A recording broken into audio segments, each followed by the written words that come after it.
मधु शिरगावकर लिखित कथा गिनती, सादर करती पूर्वा धारप.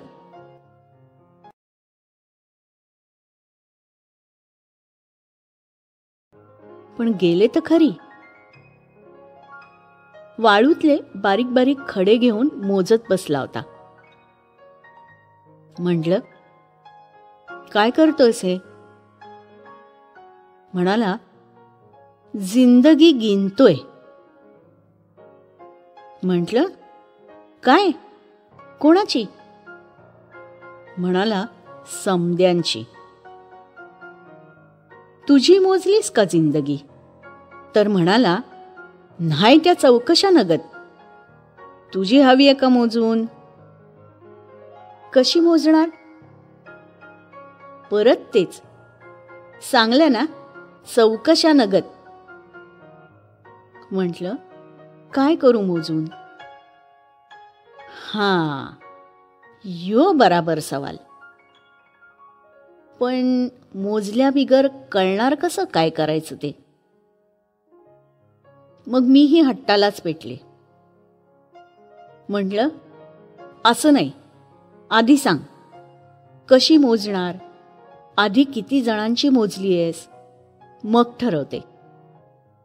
हसला जोर जोरात. त्याच्या फाटक्या व्यक्तिमत्वाला न शोभणारा हसला. का हसलास? म्हणाला, ह्योच त्यो येडेपणा. आधी खोल्यावानी या घळीत उतरायचं, आपल्या कुवतीचा इच्चार न करता, आणि आता पुरती माझ्यावर अवलंबून हाईस इथून बाहेर निघायला, तर तुझ्या अटी कसले ठेवती माझ्या सामनं, येडी आवरत.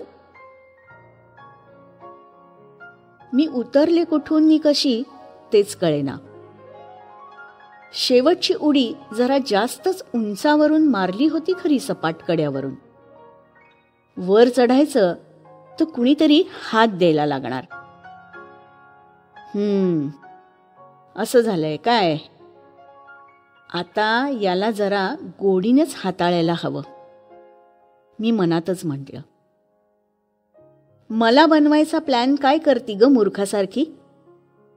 जिंदगी गिन्नी है की नाही? नाही म्हण, वर जायचा रास्ता दिखाता तुरंत. तो तिरसटासारखं ओरडला. याला कसं कळलं? मी तर मनात बोलले. परत केच. ए बाय, लवकर हो नाही बोल नी मला मोकळा कर. उगा जालं इनू नकोस मनात. अडाणी कुच्ची. मी जळफळत विचारातच होते अजूनही. नाही म्हणव ना? वाटलंच होतं. मग घे की मोजून. का? हिम्मत नाही होत? मोजशील म्हणजे नक्की काय मोजशील? आता मात्र उठलाच जागेवरून तो. ए, धंद्याच्या टायमाला खोटी नाही करायची हा. मी बोलावली का तुला इधर? तूच दिला ना आवाज? अरे हो, पण नीट कळल्याशिवाय सौदा करणार कसा ना? मी जरा नरमाईनं म्हटलं. घ्या, काय एक एक नग भेटतात. एक तर हिच्या पायी माझी गिनती चुकली. वर येळ खातीये भोचक बाई. पण आता नाही सोडणार. आता घ्याची जिंदगी मोजून. त्याचं मोजणं झालं सुरू परत. तू मोजतोयस आत्ताही माझ्याशी बोलत बोलत? आरतीच्या. अगं बये, हे अखंड काम हाय नव. थांबता कसं येईल? म्हणजे? ए अडाणी, सिकली सवरली दिसतीया, पर हाईस लयच अडाणी. 60 नि 5. कोणाचे? मी हादरलेली. तुझे नाही. हुश. तुझे मोजू? छे छे, भलतच. माहीत झालं तर संपलंच की रे सगळं.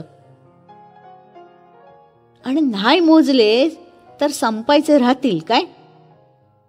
गिनती तो चलती ही रहेगी ना.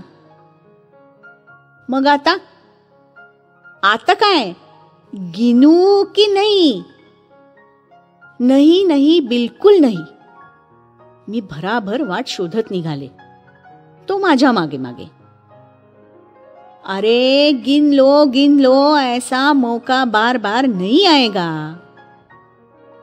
नको रे, सोड माझी वाट, जाऊ दे मला. मी घायकुतीला येत पुटपुटले. खदा खदा हसला. मग चढून जाता येईल अशा रस्त्याकडे बोट करत हसत हसत बोलला, मैं तो गिनूंगा ही. तुला हवंय की नकोय कोण विचारतय ग? मी त्या क्षणी वळले नि फसले, मोहात पडले. त्यानं मग एक फटकन आकडा फेकला माझ्या तोंडावर. बस, तेव्हापासून आयुष्याचा प्रवाह वाहत चाललाय. मी मात्र काठावर कोरडी फक्त मोजतीये, वाट पाहात त्या आकड्याची. शुक, ओ बाई, कोणीतरी हाक मारली. वर पाहिलं तर एक तरुण मुलगा. मी बोलावलं हात करून. काय करताय? आयुष्य मोजतीये. कोणाचं? ज्याला मोजून हवंय त्याचं. तुमचं मोजलात? मग मीही असले मनात खदाखदा. जाळ्यात मासा फसला होता.